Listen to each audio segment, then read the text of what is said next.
Michael Sam is officially the first openly gay NFL player, which is great news for progressives in the country. It shows that there is finally some change when it comes to professional athletics. He was drafted by the St. Louis Rams in the 7th round of the NFL draft. And again, it makes him the first openly gay NFL player. ESPN showed the emotional moment where he found out that he was going to be the first openly gay NFL player. And look what happened.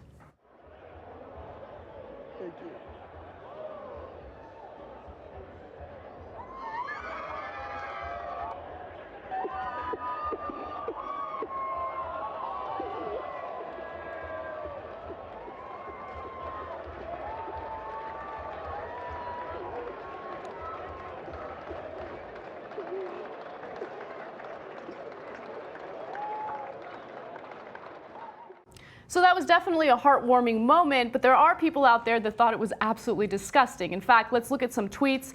This first tweet comes from Don Jones. He's the player from the Miami Dolphins, and he tweeted, "Oh my God," and "horrible."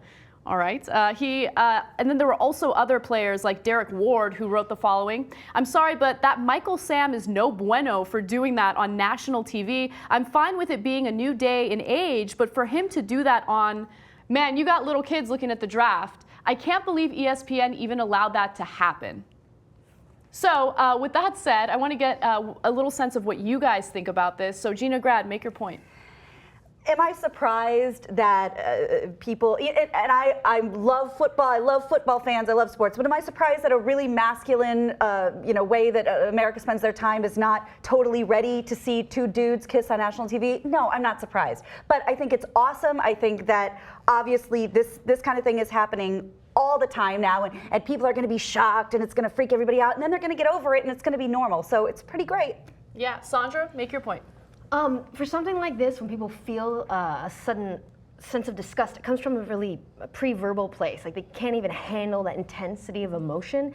So I can understand that people respond deeply to that in really inappropriate ways, but the truth is that's a squick. A squick is something where you can feel disgust, but that doesn't mean that the person that's triggering that in you is doing anything wrong. That means that it's something that you need to process in yourself. So I wish that Americans could handle their squicks.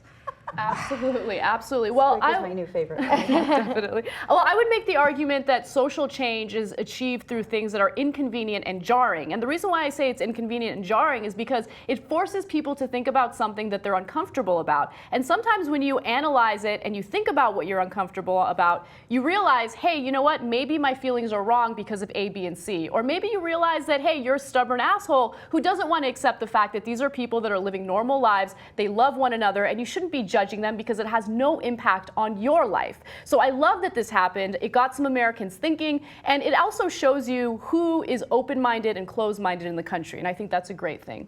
All right, so the big question for this story is, what would it take for something or someone to offend or disgust you? Sandra, I want to start with you.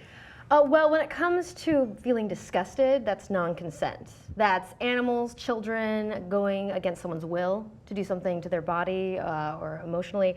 That's what really disgusts me when that happens. And so when toddlers and tiaras. That's a thing.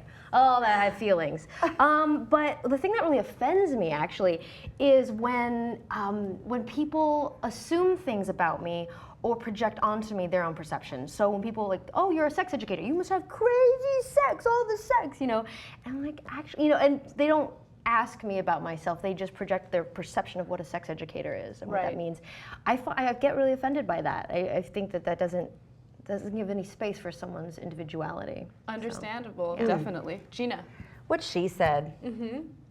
No. I was like, oh, all right, cool, that's it. I mean, but I so echo all of those sentiments. Anything that involves hurting somebody who can't help themselves, who can't stand up for themselves, who can't defend themselves, animals, children, anyone who feels oppressed, anyone who feels marginalized, and it's low-hanging fruit to pick on those people. And I'm not impressed, and I don't think you're interesting. I think you're very interesting, but I don't respect that, and I never will. Yeah. But also, absolutely what Sandra said there.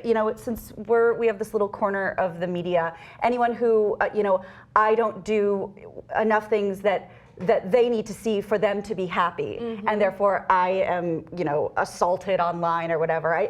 It's offensive and it hurts and it sucks, but you move on. Definitely. I would say that the one thing that disgusts me is when you come across people that are insanely closed-minded and people who lack human compassion. Yeah. And you come across that a lot because I think a lot of hatred and a lot of bad behavior stems from a lack of human compassion. So anytime you are thinking about judging someone or doing something that might be harmful to another person, ask yourself why you're doing that. Ask yourself why you have the negative feelings and try to be kind to other people because we're going to be here for a while and we got to tolerate one another, but I think it should go beyond tolerance. We should learn to love one another as long as there isn't, a group of people harming others, Absolutely. And by the way, just a really quick thing, if I had to pick a specific thing that's currently happening that really disgusts me, it would be Boko Haram and what's happening in northern Nigeria. Kidnapping innocent girls who want to get an education is deplorable, it's disgusting, and I want these men to be brought to justice. So tell me what you guys think. Comment in the section below. What disgusts you? And also, what did you think about the Michael Sam kiss? Did it make you uncomfortable? We love to hear from you, and we'll see you soon.